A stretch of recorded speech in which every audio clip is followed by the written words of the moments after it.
I'm not gonna lie with y'all. This episode of Let's Talk Jinx is gonna be a little bit interesting because there's not really champion changes really at all. There's technically a nerf to like Vladimir, and some champions got adjusted. No buffs, by the way, because all of it is system changes. This whole patch is basically system change central. And what I mean by that, to basically sum it up, because this might be one of the shortest videos we've done in a while, is yeah, you have some champions that have some changes, some adjustments, like we said. So like Elise is getting some passive spiderling stuff, but who cares about spiders? A Cassante base attack range reduced, all abilities adjusted.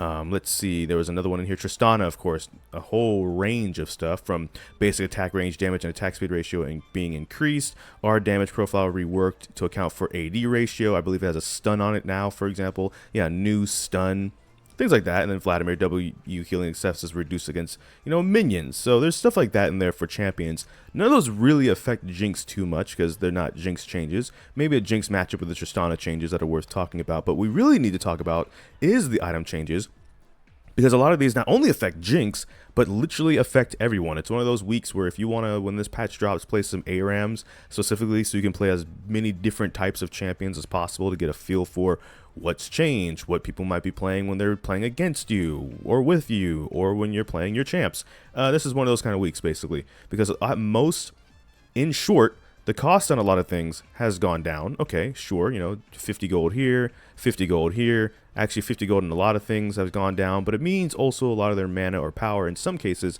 have gone down too. The ability power on Needlessly Large Rod. Not really building that on Jinx, but just as an example, this is right here. Its cost is going down to 1200, but its ability power is also going down to 65. Hex Drinker, in case you need the magic resist, well, the magic resist is going down to 25. It's one of those kind of repeated things where some of these, if they don't have extra power on them, their cost is going down, and that's really it. And so that's kind of a buff, actually.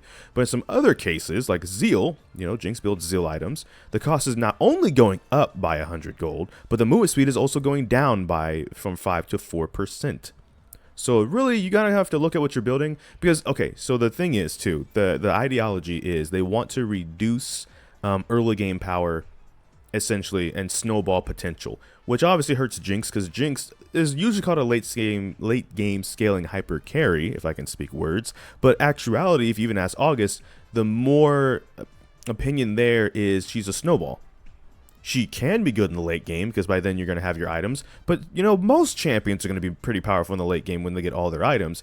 Jinx's thing is snowballing. That's why her passive exists. If you ask August, that's just like ideology with the designing of the kit for Jinx and stuff like that. And I kind of agree. You can snowball. You can get control of a game on Jinx and take it over pretty early because of her passive, get excited, and then snowball that. And, of course, you'll be more powerful later in the game, sure.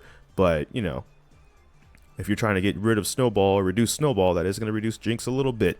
So we're going to have to see how that goes.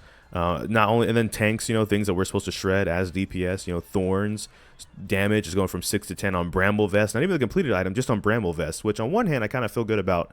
I always like when anti-heal is good, because sometimes all people on my team have anti-heal items and we're not stopping healing at all. And it's really annoying, actually, but obviously as a tank killing AD carry, killing the tanks are going to get a little harder because magic resistance stuff is going up on certain things. So there's the fighter items. We don't have to go through every single item, of course. And as a matter of fact, we're going to scroll down to the ADC items. Here we go, of course. So like, Zeal item stuff. So Phantom Dancer's cost is going up by 50. Movement speed down by 4%.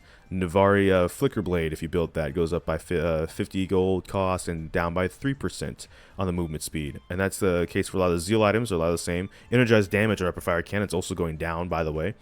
Let's see, Static Shiv, if you build that.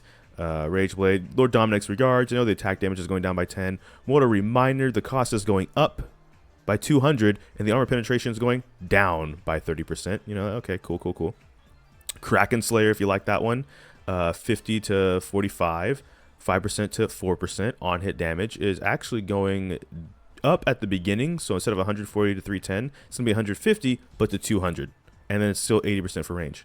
So there's things like that, and there's one we obviously have to talk about, our boy Infinity Edge. What is up, homie? Welcome back to being 3,600 gold for the first time in a long time, and also the attack damage is going down from 80 to 70, because as they say, as the premier gold scaling class, there's no reason IE shouldn't at least be tied for the most expensive item in the game. And since we're also making, they're trying to make Essence Reaver, Yuntao, Wind Arrows, and Collector be solid crit basically they want to make those 3 starting items so you can push back the IE to make it a more sensible pick as a slot 2 or 3 as a true capstone. By the way, that is a word, but you know who you are. That is a word. I was correct, by the way.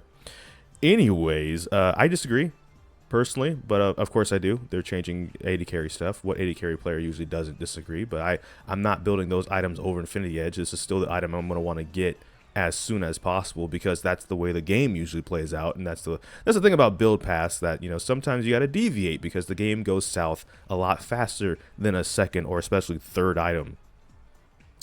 But it's up to you. Maybe in your opinion that's actually great news because you like building those other items first, and I actually, more power to you. But there is one more thing we have to talk about before we can properly end this video, and it's actually boots, which are way at the bottom, I believe, under enchanter stuff. So down here, what they also want to do with boots is they want you to be able to get the $300, the beginner boots as soon as possible, but they don't want you building boots like second anymore, which, too bad, I'm still going to build them second. When you're playing something like Jinx, you need movement speed as soon as possible to avoid a lot of the things that have mobility in this game.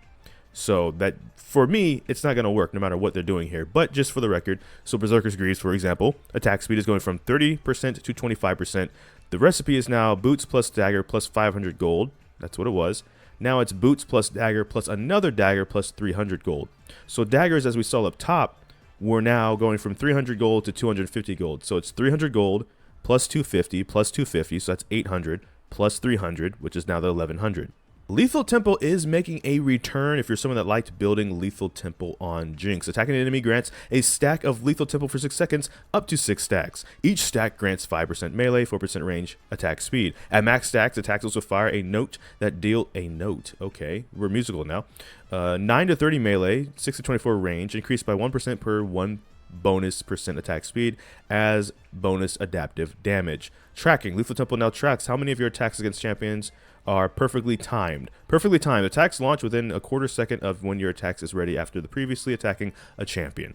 Now, when you combine that with some bug fixes, the upcoming skins for Fright Knight Veigar, Victorious Sona, Fright Knight Nunu and Willop, Fright Knight Shaco, Fright Knight Pike, Fright Knight Zeri, Worlds 2024, yeah, I said that right. I don't know why that seems weird. Viego, and Prestige Fright Knight Zeri, and you have yourself a completed patch notes for patch 14.19 of League of Legends. Everything else in these patch notes do not matter. So I'm gonna get you out of here, but yeah, it's a long read to go through if you play multiple roles. Like if mid lane, like a mage, is your secondary role in ranked, you want to read through the mage items. This is more of a Jinx centric video, so we really went through stuff that Jinx specifically builds, and that Tristana change will be interesting to keep an eye on if Tristana becomes meta, and then you have to worry about the Jinx Tristana matchup. But that's all for this video from me. So thank you so much for watching this video. Make sure to like, comment, subscribe, hit that bell notification, the actual subscribe button. But I don't know which video will be next, because I have a lot of kinks. So until this time, take care. GG get jinxed. Thank you for watching, and enjoy pizza responsibly.